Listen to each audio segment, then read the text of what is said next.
לפני שנים רבות, בירושלים הרחוקה, חיו להם בשלווה ילד וילדה.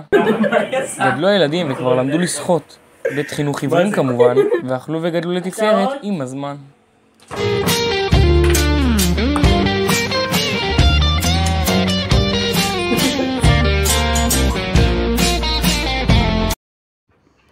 כשגדלו הילדים עוד קצת, הבת קול שהיא אז יצאה, חיברה ביניהם בסיפור היכרות מפתיע ומרגש נורא.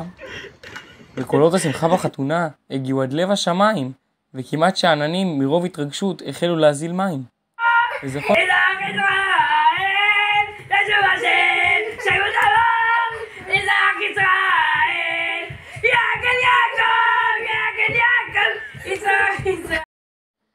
וזכו הם בסייעתא דשמיא לילדים נהדרים.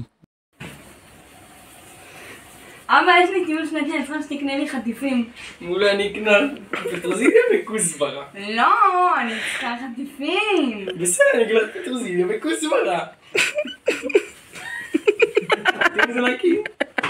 ולמדו לגדלם בנחת ולחנכם לחיים בריאים forever. שלום, קוראים לי אבא. שלום, קוראים לי אמא.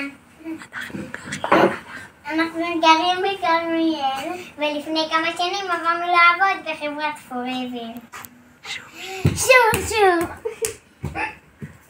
אלפונה תיחתי, איתננו חלי, עתי מהחטיבה של לילה, כל יונתה עיסה, נותה, שחשירי נתה, למסת המסיס של לילה. כולנו ביחד משפחה ענקית, משפחה היא ברכה, היא שמחה. כולנו ביחד משפחה ענקית, משפחה אהבה מבטיחה. כולנו ביחד משפחה ענקית, משפחה היא ברכה, היא שמחה.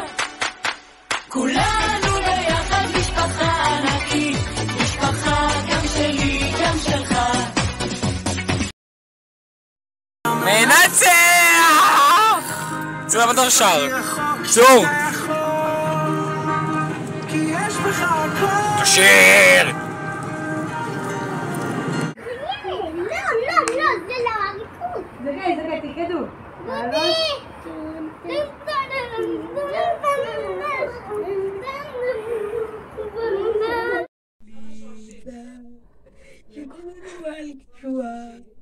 דודי!